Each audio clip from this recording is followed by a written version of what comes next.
A queda de Nicolas Ferreira, o caso que expôs os impactos do discurso de ódio. Você gosta desse tipo de vídeo? Clique aqui e nos ajude com sua inscrição. Comente o que você faria em uma situação parecida, não esqueça de deixar seu like. Sua história pode se tornar nosso próximo vídeo. Nicolas Ferreira, um jovem de postura polêmica e discurso incisivo, iniciou sua trajetória política em Belo Horizonte, atraindo atenção tanto de apoiadores quanto de críticos. Desde o início de sua carreira, cultivou um estilo combativo, frequentemente desafiando figuras públicas em debates acalorados. Essa abordagem direta o tornou conhecido, mas também o colocou no centro de uma série de controvérsias que marcariam sua ascensão e consolidariam sua reputação como uma figura polarizadora. Duda Salabert, por outro lado, construía sua história em um caminho completamente oposto. Determinada a defender os direitos das pessoas trans e combater preconceitos, Duda se tornou referência em debates sobre inclusão e igualdade. A colisão entre essas duas figuras ocorreu em um momento crítico, quando ambos eram vereadores em Belo Horizonte. Em uma entrevista que ganhou repercussão nacional, Nicolas utilizou pronomes masculinos ao se referir a Duda, desconsiderando sua identidade de gênero. A situação gerou revolta em diversos setores da sociedade, mas também angariou apoio de grupos que compartilhavam suas crenças. Nos bastidores, Duda enfrentava pressões emocionais e políticas para não dar continuidade ao caso, mas decidiu agir. Após consultas com advogados e conselhos de aliados, moveu um processo judicial contra Nicolas, argumentando que suas declarações ultrapassavam o limite da liberdade de expressão e configuravam transfobia. O caso se tornou um marco na luta por direitos e respeito, evidenciando as tensões sociais e culturais que permeavam o Brasil. Enquanto isso, Nicolas enfrentava desafios em outras frentes. Em um episódio particularmente marcante, ele divulgou um vídeo nas redes sociais sobre uma adolescente trans que utilizava o banheiro feminino em uma escola particular. A gravação, feita pela irmã de Nicolas, gerou repercussão imediata. Críticos apontaram que a exposição da adolescente era desumana e uma violação de sua privacidade. O Ministério Público abriu uma investigação sobre o caso, intensificando a pressão sobre o vereador. Os ataques direcionados à adolescente trouxeram à tona debates acalorados sobre direitos, limites éticos e a influência das redes sociais. Enquanto Nicolas defendia suas ações como uma forma de preservar valores tradicionais, opositores destacavam o impacto devastador que sua retórica tinha sobre pessoas vulneráveis. Movimentos sociais começaram a se mobilizar, organizando manifestações em apoio à adolescente e exigindo mudanças na legislação para evitar situações semelhantes no futuro. Paralelamente, Nicolas enfrentava críticas crescentes de figuras públicas como Felipe Neto, um influenciador digital conhecido por suas posições firmes contra injustiças sociais. A troca de farpas entre os dois se tornou um espetáculo online, com insultos e provocações de ambos os lados. Nicolas utilizava seu engajamento nas redes para reforçar seu discurso, enquanto Felipe Neto mobilizava milhões de seguidores para denunciar atitudes que considerava extremistas. A rivalidade entre Nicolas e Felipe ganhou novos contornos quando o influenciador declarou apoio a Lula nas eleições, intensificando o conflito ideológico. A guerra verbal atingiu seu ápice com a viralização do bordão "chupetinha de genocida", associado a Nicolas, que respondeu com ironia e desprezo. Essa batalha digital alimentou a polarização política do país, dividindo opiniões e consolidando Nicolas como uma figura emblemática no cenário político. À medida que sua popularidade crescia entre certos grupos, Nicolas também acumulava inimigos e processos judiciais. Duda Salabert, determinada a transformar sua dor em luta, intensificou sua presença na mídia, expondo a transfobia sistêmica enfrentada por pessoas trans no Brasil. Ela recebia apoio de organizações internacionais, fortalecendo sua posição e ampliando a repercussão de seu caso. No entanto, a pressão sobre Nicolas começou a se manifestar de maneira inesperada. Em um raro momento de vulnerabilidade, ele enfrentou críticas de aliados políticos que temiam que suas ações prejudicassem a imagem do partido. Esses conflitos internos expuseram fragilidades em sua base de apoio, colocando em dúvida sua habilidade de sustentar a imagem de defensor dos valores em meio a tantas controvérsias. Duda, por sua vez, viu uma oportunidade de amplificar sua mensagem. Em um discurso emocionante, ela compartilhou histórias pessoais de luta e superação, tocando o coração de muitos que antes desconheciam a profundidade de sua trajetória. O apoio popular crescia, transformando o embate entre os dois em uma disputa de narrativas, onde cada palavra e atitude ganhava repercussão imediata. Enquanto o julgamento do caso avançava, Nicolas continuava a se envolver em novas polêmicas, consolidando sua presença nos holofotes. Mas cada nova controvérsia também alimentava questionamentos sobre os limites de seu discurso e o impacto de suas ações. As tensões aumentavam, e o desfecho do processo judicial contra Duda parecia cada vez mais próximo de se tornar um momento decisivo para ambos. Nos dias seguintes à crescente tensão pública, Duda Salabert intensificou sua presença em fóruns de discussão e eventos comunitários, utilizando cada oportunidade para falar sobre as dificuldades enfrentadas pela população trans no Brasil. Em uma dessas ocasiões, ela narrou com detalhes o impacto psicológico de episódios de transfobia, ressaltando que casos como o seu eram apenas a ponta do iceberg. O público, emocionado, reagia com apoio caloroso, e movimentos sociais começaram a se articular em sua defesa. Enquanto isso, Nicolas Ferreira reforçava sua posição em suas redes sociais, alegando ser vítima de perseguição política e ideológica, buscando manter o apoio de sua base mais fiel. Ao mesmo tempo, nos bastidores da política, aliados e assessores de Nicolas tentavam desviar a atenção das controvérsias, sugerindo que ele investisse em pautas menos polarizadoras. No entanto, Nicolas resistia, insistindo que sua postura combativa era necessária para combater o que chamava de agenda progressista.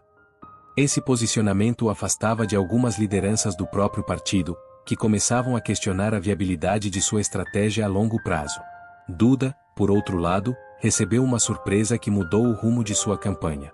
Um grupo de advogados renomados ofereceu-se para apoiá-la pro bono, argumentando que o caso dela tinha o potencial de se tornar um precedente jurídico importante. Com a equipe ampliada, Duda começou a preparar uma ofensiva legal mais robusta, que incluía depoimentos de especialistas e relatos de outras pessoas trans que passaram por situações semelhantes. Essa nova abordagem não apenas fortalecia sua causa, mas também ampliava o alcance de sua mensagem. Enquanto o processo judicial ganhava novas proporções, uma reviravolta trouxe ainda mais atenção para o caso. Documentos confidenciais vazados de dentro da equipe de Nicolas indicavam que alguns de seus aliados estavam preocupados com o impacto negativo das ações do deputado sobre a imagem pública do partido. A mídia rapidamente repercutiu o vazamento, e figuras políticas começaram a pressionar Nicolas a reconsiderar sua postura. Ao mesmo tempo, Duda continuava a conquistar espaço nos meios de comunicação. Em uma entrevista ao vivo em rede nacional, ela revelou o impacto pessoal das agressões verbais que sofreu, além de denunciar a violência simbólica que perpetuava um ciclo de exclusão. Sua sinceridade tocou muitos espectadores, incluindo pessoas que até então tinham uma visão neutra ou contrária à sua luta. O depoimento humanizou ainda mais sua causa, gerando comoção em diferentes setores da sociedade. Nicolas, sentindo-se acuado, buscou fortalecer sua base de apoio organizando eventos e discursos públicos onde reiterava sua posição. Em um desses eventos, ele enfrentou uma manifestação de opositores que o acusavam de promover ódio e desinformação. A tensão no local cresceu rapidamente, e o confronto verbal evoluiu para um embate mais acirrado, obrigando a intervenção policial. O episódio foi amplamente divulgado, intensificando o debate sobre os limites da liberdade de expressão e as responsabilidades de figuras públicas. Enquanto isso, o caso entre Nicolas e Duda seguia nos tribunais, e os primeiros depoimentos trouxeram novos elementos à tona. Testemunhas relataram o impacto das declarações transfóbicas de Nicolas, ressaltando como atitudes como as dele alimentavam preconceitos e ameaças no cotidiano de pessoas trans. A defesa de Nicolas, por sua vez, buscava desviar o foco, alegando que as críticas eram direcionadas a ideologias e não a indivíduos. Essa estratégia, no entanto, começou a se mostrar frágil diante da força dos argumentos apresentados por Duda e sua equipe. Em meio a tudo isso, a irmã de Nicolas, que havia participado diretamente do vídeo envolvendo a adolescente trans, começou a enfrentar críticas e pressões. Internamente, ela questionava se as ações tomadas naquele momento valeram a exposição pública que ela e sua família agora enfrentavam. Esse dilema trouxe uma nova dimensão para os conflitos internos que Nicolas precisava administrar. A sociedade assistia a tudo com interesse crescente, acompanhando cada nova etapa do caso. Movimentos sociais organizavam eventos em apoio a Duda, enquanto setores mais conservadores demonstravam solidariedade a Nicolas. Essa polarização transformava o processo em um símbolo das tensões ideológicas que dividiam o país. O tribunal, antes um palco de embates legais, começava a se tornar o epicentro de um conflito cultural de proporções inesperadas. Nos corredores do tribunal, o clima era de nervosismo e expectativa. Jornalistas se aglomeravam para registrar cada momento, enquanto advogados ajustavam suas estratégias em tempo real. Duda sentia o peso da responsabilidade em seus ombros, mas também a força da solidariedade que recebia de aliados e desconhecidos. Nicholas, por sua vez, exibia confiança, mas nos momentos de silêncio parecia revelar sinais de cansaço e tensão. À medida que o julgamento avançava, surgiam novos personagens e histórias, cada uma adicionando camadas de complexidade ao caso. A cada audiência, o desenrolar da história capturava a atenção do público, criando uma narrativa tão imprevisível quanto fascinante. Apesar das diferenças, ambos os protagonistas entendiam que o resultado do processo teria um impacto que ultrapassaria suas vidas pessoais, moldando debates e decisões futuras em uma sociedade profundamente dividida. O processo entre Nicholas Ferreira e Duda Salabert começava a se aproximar de um ponto de ebulição. Nas semanas seguintes, uma nova reviravolta ocorreu quando vídeos de bastidores de uma reunião privada de assessores de Nicholas foram vazados. Nas imagens, membros de sua equipe discutiam estratégias para desacreditar Duda, incluindo a ideia de explorar aspectos pessoais de sua vida. O vazamento gerou indignação imediata nas redes sociais, e organizações de direitos humanos pediram uma investigação sobre possíveis abusos éticos. Duda, por sua vez, aproveitou o momento para reforçar sua narrativa. Em um evento público, ela fez um discurso contundente sobre o uso de estratégias que visam deslegitimar adversários ao invés de debater ideias. Suas palavras ecoaram entre os presentes, gerando uma onda de apoio ainda maior. Ela reforçou que, apesar do ataque incessante, estava determinada a transformar essa experiência em uma plataforma para amplificar a voz de quem não podia se defender. Enquanto isso, Nicholas enfrentava uma nova onda de pressão interna em seu partido. Alguns líderes começaram a questionar se sua postura estava prejudicando mais do que ajudando. Durante uma reunião a portas fechadas, ele recebeu um ultimato: ou moderava seu discurso, ou arriscava perder apoio crucial para sua carreira política. Ele, no entanto, se manteve firme, alegando que mudar de estratégia seria trair seus eleitores. Nos tribunais, as audiências se tornavam cada vez mais tensas. Testemunhas adicionais trouxeram relatos impactantes que reforçavam os argumentos de Duda. Uma jovem trans compartilhou sua experiência de enfrentar ameaças após comentários transfóbicos viralizarem na internet. Ela descreveu o medo constante e a luta para se manter resiliente em um ambiente hostil. Sua narrativa comoveu até mesmo alguns dos presentes que inicialmente eram neutros em relação ao caso. Ao mesmo tempo, a defesa de Nicholas começou a apresentar argumentos mais agressivos, tentando desviar a atenção das acusações principais. Eles passaram a destacar os feitos políticos do deputado, alegando que suas ações eram voltadas para defender princípios e valores. No entanto, essa abordagem parecia não ressoar com a mesma força fora do círculo de seus apoiadores mais fervorosos. Duda também enfrentava desafios internos. A intensidade do caso começava a afetar sua saúde mental, algo que ela compartilhava com amigos mais próximos. No entanto, cada momento de fraqueza era seguido por uma demonstração de força renovada, alimentada pelo apoio contínuo de sua equipe e das pessoas que acreditavam em sua causa. Uma de suas advogadas sugeriu que ela tomasse um tempo para se recompor, mas Duda insistiu que não poderia se dar esse luxo enquanto tantas pessoas esperavam justiça.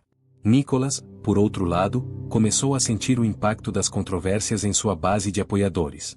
Alguns simpatizantes mais moderados começaram a se distanciar, alegando que sua abordagem estava se tornando autodestrutiva. Em contraste, grupos mais radicais intensificaram seu apoio, criando campanhas nas redes sociais para defendê-lo. Essa divisão dentro de sua própria base demonstrava os efeitos colaterais de sua estratégia. Durante uma nova audiência, um momento inesperado capturou a atenção de todos. A irmã de Nicholas, que havia gravado o vídeo envolvendo a adolescente trans, foi chamada a depor. Visivelmente nervosa, ela tentou justificar suas ações, mas acabou admitindo que, olhando para trás, talvez tivesse agido de forma precipitada. Essa declaração trouxe um impacto significativo, gerando debate sobre as consequências de expor pessoas vulneráveis. A pressão pública atingiu um novo pico quando uma pesquisa de opinião revelou que a maioria da população acreditava que Nicholas havia cruzado uma linha ética em suas ações. Apesar disso, ele continuava a reafirmar seu discurso, mantendo a postura de que estava sendo perseguido por suas crenças. A narrativa de vitimização mobilizava parte de sua base, mas não parecia suficiente para reverter o desgaste. Duda começou a explorar outras formas de amplificar sua mensagem, incluindo uma série de encontros com lideranças comunitárias e eventos que reuniam pessoas de diferentes perspectivas. Esses encontros não apenas fortaleciam sua campanha, mas também ajudavam a criar um espaço de diálogo onde questões complexas eram debatidas com respeito. Aos poucos, a ideia de que o caso poderia servir como um marco para mudanças mais amplas ganhava força. O desfecho do caso nos tribunais parecia estar se aproximando, mas tanto Nicolas quanto Duda sabiam que o impacto da disputa ultrapassaria os limites da sentença judicial.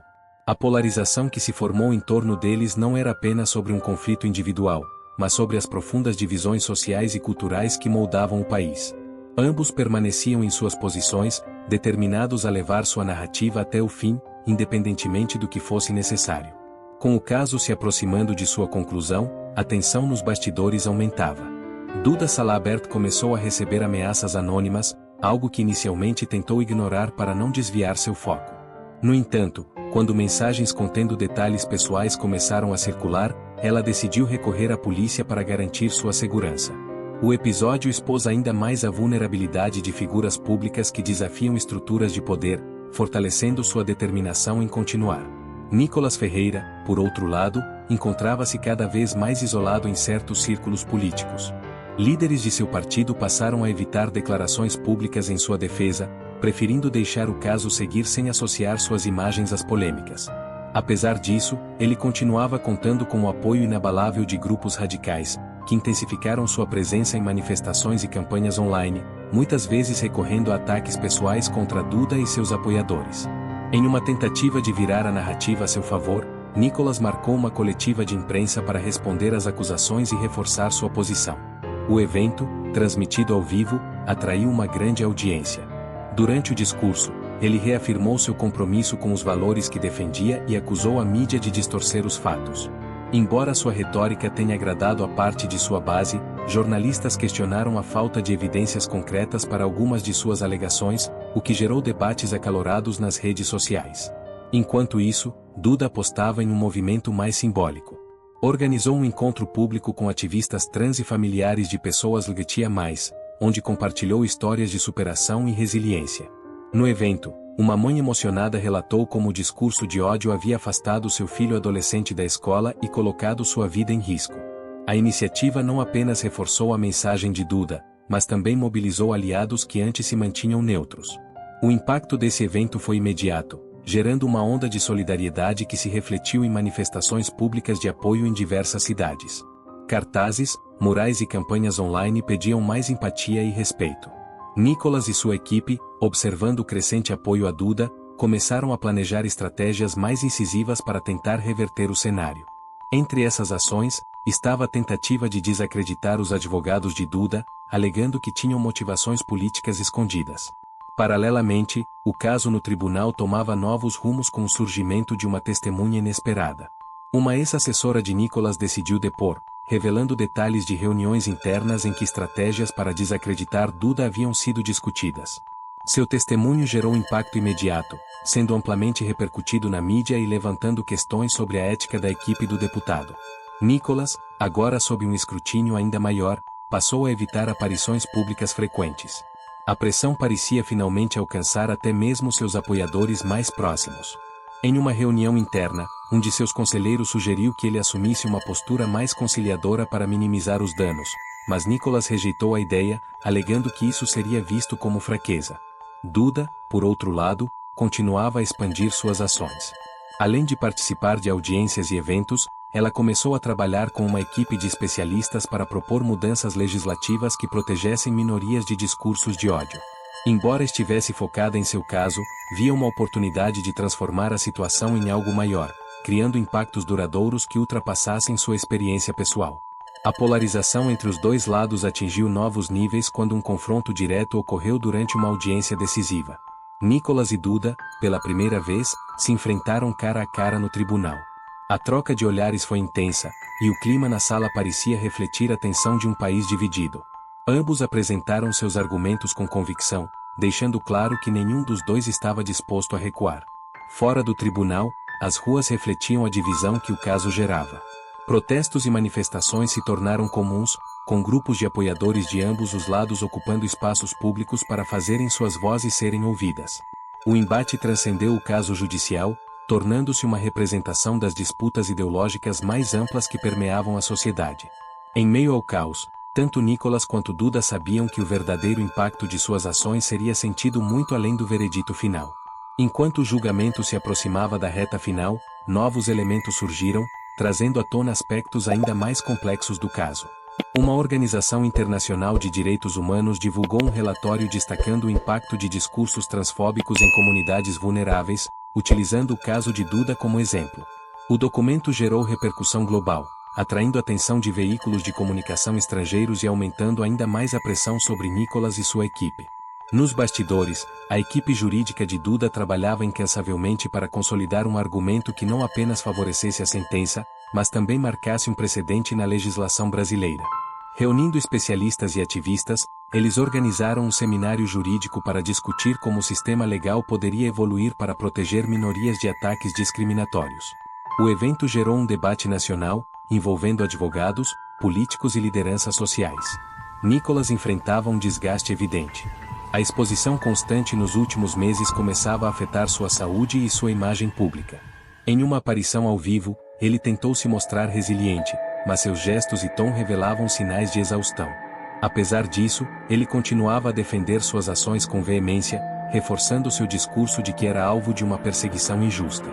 No entanto, a narrativa de Nicolas começou a se fragmentar quando uma investigação independente revelou inconsistências em algumas de suas declarações.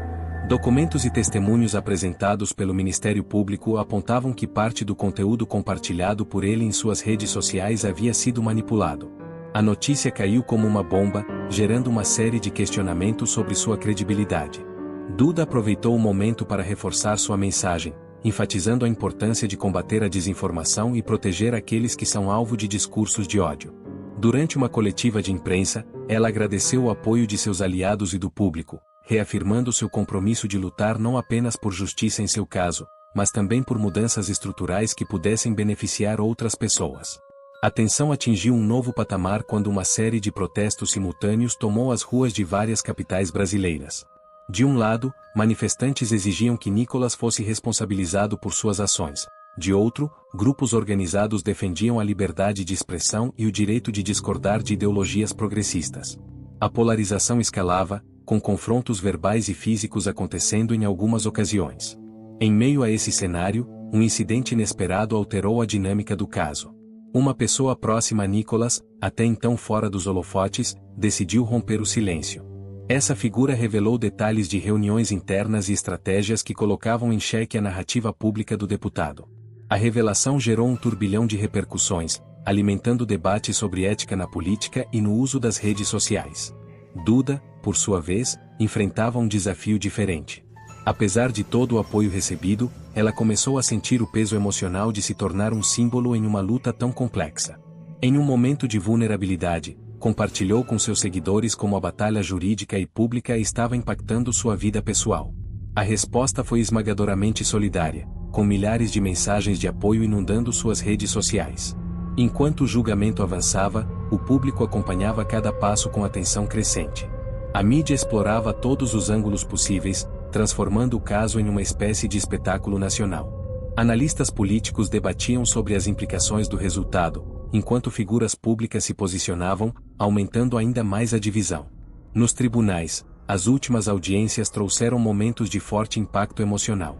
Um depoimento final de uma jovem trans, que enfrentará situações de preconceito semelhantes, emocionou a todos na sala. Suas palavras ressaltaram a importância de um desfecho que enviasse uma mensagem clara à sociedade. Ao mesmo tempo, a defesa de Nicolas intensificava suas tentativas de desviar o foco para questões ideológicas, tentando minimizar o peso das evidências contra ele.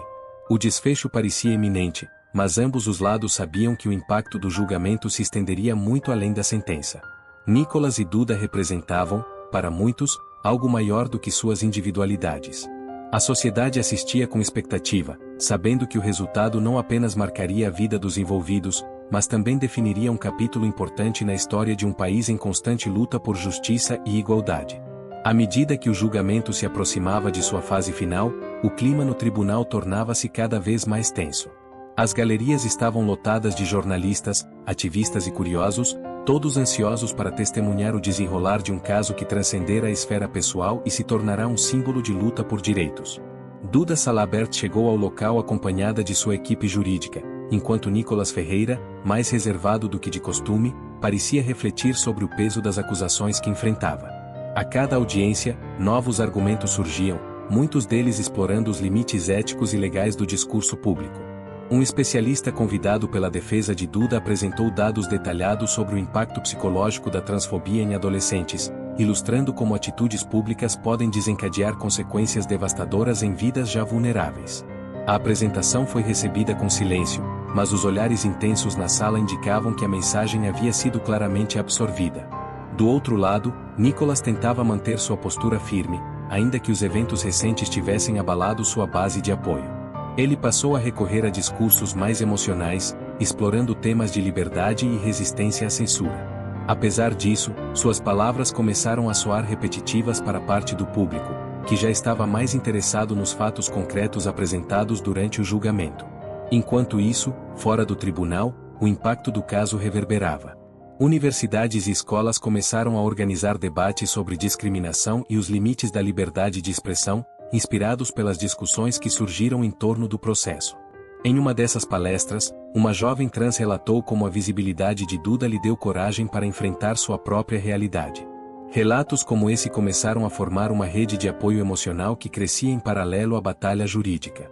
Em uma das audiências mais aguardadas, a defesa de Nicolas tentou desqualificar uma testemunha-chave de Duda, alegando que sua conexão pessoal com a causa comprometia sua imparcialidade.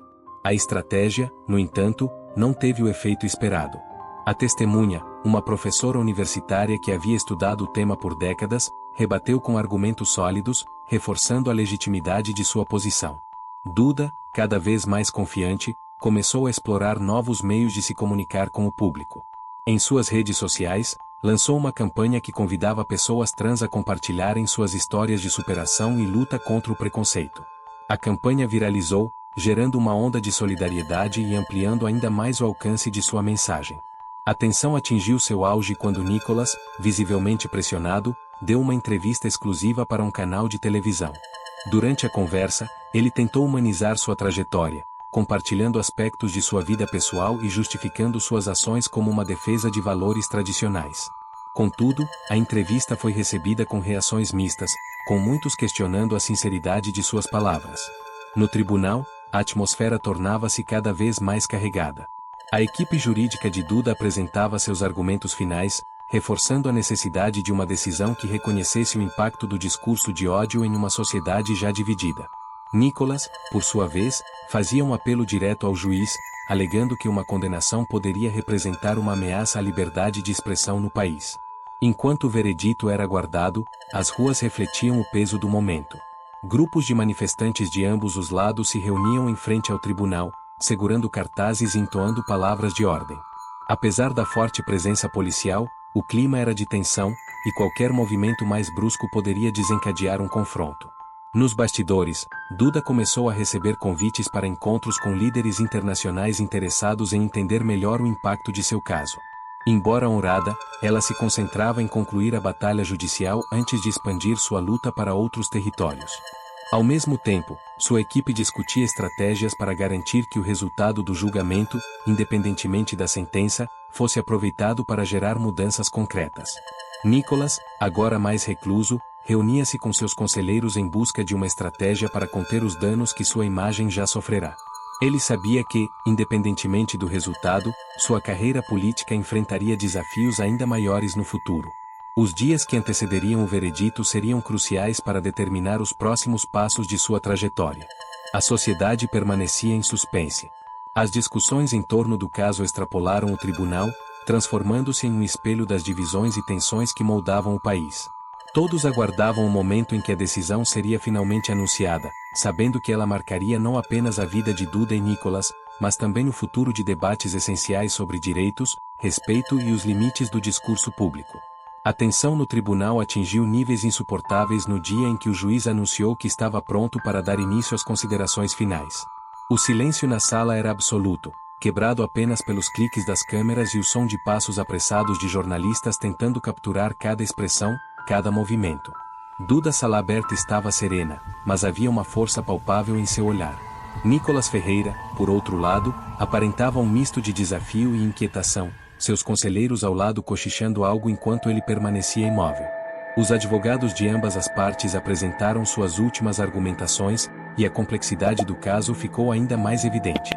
Duda havia transformado sua luta em uma causa coletiva, enquanto Nicolas sustentava que defendia princípios que acreditava serem fundamentais para a sociedade. A sala parecia respirar o peso das palavras de cada lado, e o público, tanto dentro quanto fora do tribunal, acompanhava em tempo real os desdobramentos. Enquanto os dias passavam, o caso dominava todas as manchetes. Movimentos sociais organizavam eventos, debates e manifestações, reforçando o simbolismo do julgamento. Duda, sempre envolvida em sua missão de promover visibilidade para a causa trans, participou de um grande ato em uma universidade. O evento atraiu milhares de estudantes, muitos deles emocionados ao ouvir sua história e a de outros que foram inspirados por ela. Em meio a isso, Nicolas começou a agir de forma inesperada. Ele apareceu de surpresa em um programa de rádio, onde foi entrevistado ao vivo e respondeu a perguntas da audiência. Apesar de seu discurso ainda ser centrado em seus valores, ele tentou suavizar sua postura, demonstrando um lado que poucos conheciam. Essa tentativa de humanização dividiu opiniões, com alguns considerando genuína e outros acusando de manipulação. A tensão nas ruas também se intensificava. Em várias capitais, manifestações pacíficas a favor de Duda foram interrompidas por grupos contrários, resultando em confrontos verbais que, em alguns casos, escalaram para empurrões e detenções. A polarização do caso parecia refletir um cenário maior, onde as discussões sobre respeito, liberdade e direito se tornavam cada vez mais acaloradas. Em um momento inesperado, uma figura de destaque no cenário político internacional entrou no debate. Um líder europeu conhecido por suas políticas inclusivas publicou um texto em uma rede social elogiando a coragem de Duda e destacando como seu caso era emblemático para as lutas globais por igualdade. A declaração trouxe ainda mais atenção para o julgamento, colocando o Brasil no centro de uma discussão mundial. Dentro do tribunal, o ambiente era uma mistura de ansiedade e expectativa. Advogados, testemunhas e até os espectadores sentiam que estavam vivendo um momento histórico. Durante um dos últimos depoimentos, um especialista em psicologia social foi chamado para falar sobre os impactos duradouros do preconceito institucionalizado. Sua explicação detalhada gerou olhares introspectivos até mesmo entre os mais céticos. Fora dali, a vida pessoal de Duda e Nicolas continuava sendo analisada por todos. Enquanto Duda permanecia focada em sua missão, lidando com o apoio e a pressão que vinham de todas as direções, Nicolas enfrentava críticas dentro de sua própria base política. Alguns aliados começaram a se afastar, preocupados com os possíveis efeitos negativos que o desfecho do julgamento poderia trazer para suas próprias carreiras. À medida que o julgamento caminhava para sua conclusão, ambos os lados perceberam que, independentemente da sentença, as implicações seriam profundas. Nicolas e Duda começaram a ser vistos como representantes de lados opostos de um conflito maior, onde questões de identidade, valores e ética estavam em jogo. Mesmo assim, cada um deles, de sua maneira, parecia determinado a seguir em frente. Na noite anterior ao anúncio do veredito, a cidade estava tomada por um clima incomum. Grupos de pessoas se reuniam em praças e espaços públicos, discutindo o caso e compartilhando suas expectativas. As redes sociais fervilhavam de opiniões, análises e, inevitavelmente, conflitos. Todos sabiam que o dia seguinte marcaria não apenas um capítulo importante no caso, mas também um momento decisivo para a sociedade. Quando o sol nasceu na manhã seguinte, as ruas estavam estranhamente calmas. O tribunal estava cercado por câmeras e jornalistas, prontos para captar cada detalhe. Dentro da sala, todos aguardavam em silêncio o momento em que o juiz entraria para anunciar sua decisão. Havia um sentimento coletivo de que, independentemente do resultado, as vidas de Duda, Nicolas e de muitos outros jamais seriam as mesmas. O tribunal estava lotado no momento em que o juiz entrou na sala. Todos os olhares se voltaram para ele, em um silêncio quase reverente. A tensão era palpável, e o som da madeira do martelo batendo na bancada ecoou pelo espaço, marcando o início de uma decisão que parecia maior do que qualquer um ali presente. Duda Salabert mantinha a postura firme, enquanto Nicolas Ferreira exibia um olhar que oscilava entre desafio e apreensão. O juiz iniciou sua fala com um resumo das evidências apresentadas, deixando claro o impacto do caso na sociedade. Ele ponderou sobre os argumentos de ambos os lados, destacando os limites éticos e legais das liberdades individuais e do discurso público. Cada palavra era acompanhada por respirações contidas, enquanto repórteres digitavam freneticamente para não perder nenhum detalhe. Fora do tribunal, uma multidão aguardava a decisão. Havia quem segurasse cartazes de apoio a Duda, enquanto outros defendiam Nicolas. As ruas estavam cheias de uma energia contraditória, de expectativa e tensão. Grupos se organizavam em diferentes pontos, prontos para reagir ao veredito, independentemente de qual fosse. Quando a sentença foi finalmente lida, o impacto foi imediato. O juiz decidiu que Nicolas deveria ser responsabilizado por suas ações, ordenando uma indenização significativa e um pedido público de desculpas. Além disso, ele destacou que o caso serviria como um marco para futuras decisões legais relacionadas ao discurso de ódio e à transfobia. A sala explodiu em murmúrios e reações, enquanto Duda se mantinha imóvel, processando a decisão. Nicolas se levantou rapidamente e saiu da sala sem dar declarações, seguido de perto por sua equipe. Do lado de fora, seus apoiadores tentaram mostrar força, mas era evidente que a decisão havia abalado sua base. Alguns membros de sua equipe começaram a discutir os próximos passos, reconhecendo que o impacto do caso ultrapassava a esfera legal. Duda, por sua vez, foi recebida por aplausos e gritos de apoio ao sair do tribunal. Mesmo assim, ela sabia que a luta estava longe de terminar. A decisão era uma vitória importante, mas o caminho para transformar o impacto do caso em mudanças estruturais ainda seria longo. Ela agradeceu às pessoas ao seu redor e prometeu continuar lutando por igualdade e justiça. Nos dias que se seguiram, o caso continuou a dominar as manchetes. Nicolas fez um pronunciamento em vídeo, criticando a decisão e reforçando seu discurso sobre liberdade de expressão.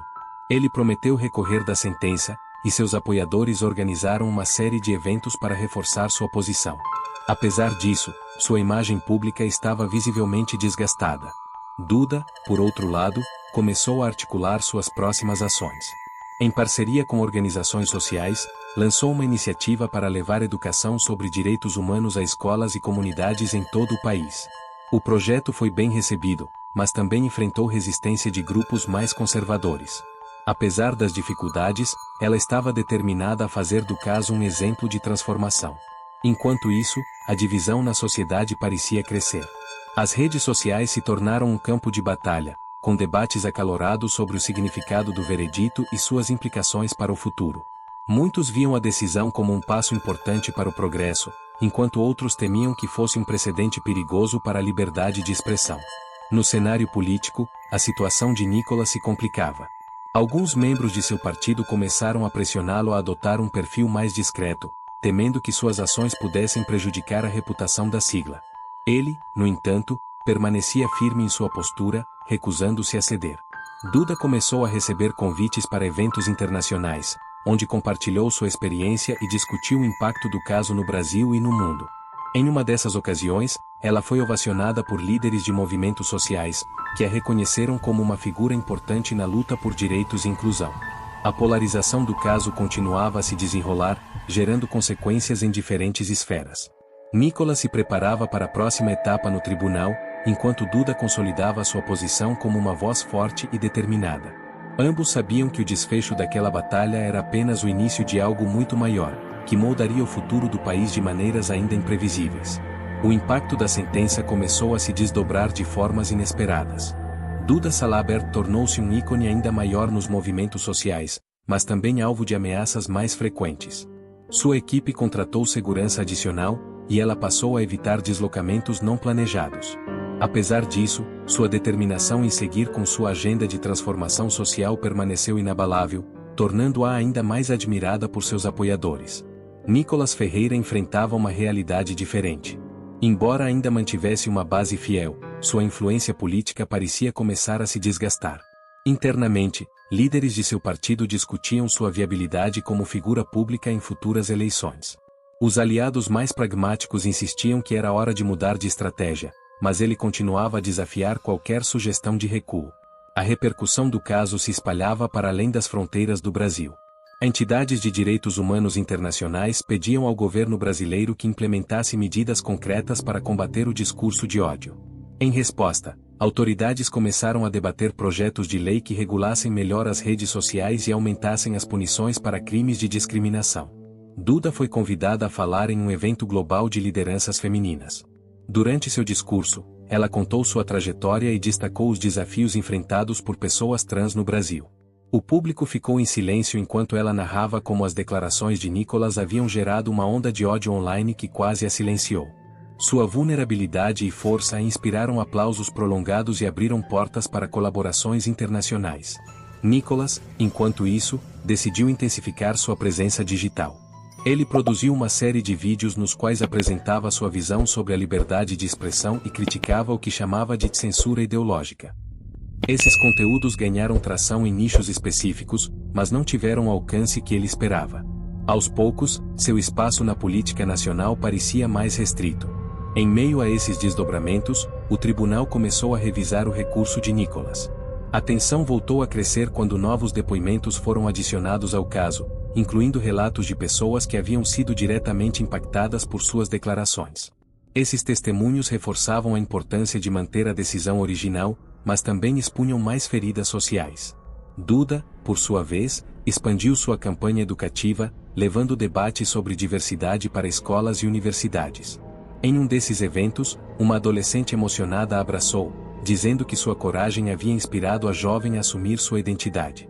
Momentos como esse davam forças a Duda para continuar, mesmo em meio a tanto desgaste emocional. As ruas voltaram a ser palco de manifestações, mas agora com um tom mais diversificado. Pequenos grupos que antes estavam fora do debate começaram a se envolver, discutindo os limites da liberdade e a necessidade de respeito mútuo. Apesar das tensões, havia sinais de que o diálogo estava evoluindo, mesmo que lentamente.